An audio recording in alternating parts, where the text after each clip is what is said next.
Now I have to discuss about mechanism of rainfall. कैसे बारिश होती है, precipitation होता है. In this topic we have to discuss about it.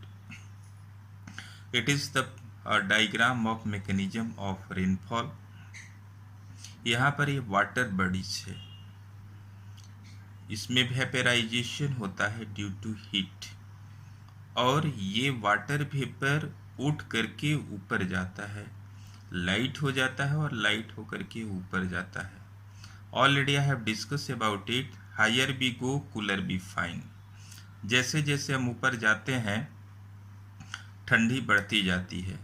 Water vapour जब ये ऊपर जाता है तो ये ठंडी के चलते ये कंडेंस्ड होता है, और कंडेंस होकर के स्मॉल ड्रॉपलेट्स के रूप में ये कन्वर्ट हो जाता है. यहाँ पर ठंडी होने के बाद, कूल होने के बाद डस्ट पार्टिकल के चारों तरफ ये टीनी ड्रॉपलेट्स के रूप में यह कंडेंस होता है. Later on again the vaporisation is continue and condensation is continue. ये टीनी ड्रॉपलेट्स जो हैं वो बड़े ड्रॉपलेट्स के रूप में डस्ट पार्टिकल के चारों तरफ कंडेंस होने लगते हैं. That is called cloud. उसी को क्लाउड जो हम देखते हैं वह वाटर वेपर डस्ट पार्टिकल के चारों तरफ कंडेंस्ड हुआ क्लाउड है.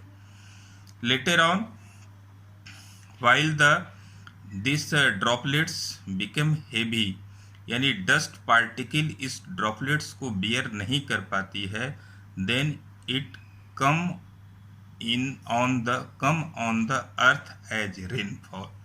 It is called the mechanism of rainfall. Again vaporization is continue and also rainfall is continue. ये जो रेनफॉल है it is very very important because it is the survival of the living being. इस rainfall के चलते ही either human being, animals और plant that will alive. इसके अलावा while it will be the scarce rainfall, few rainfall, बहुत scanty rainfall, then it will be the cause drought.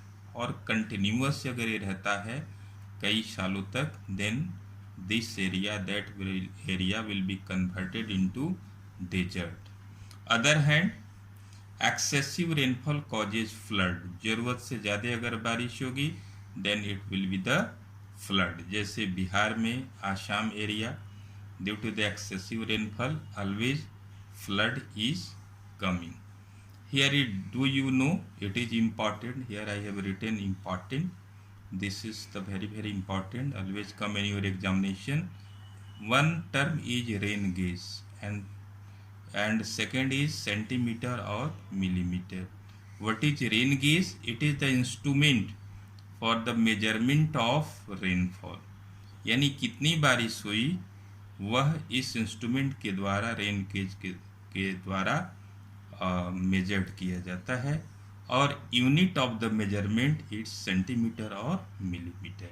यानी जिस तरह से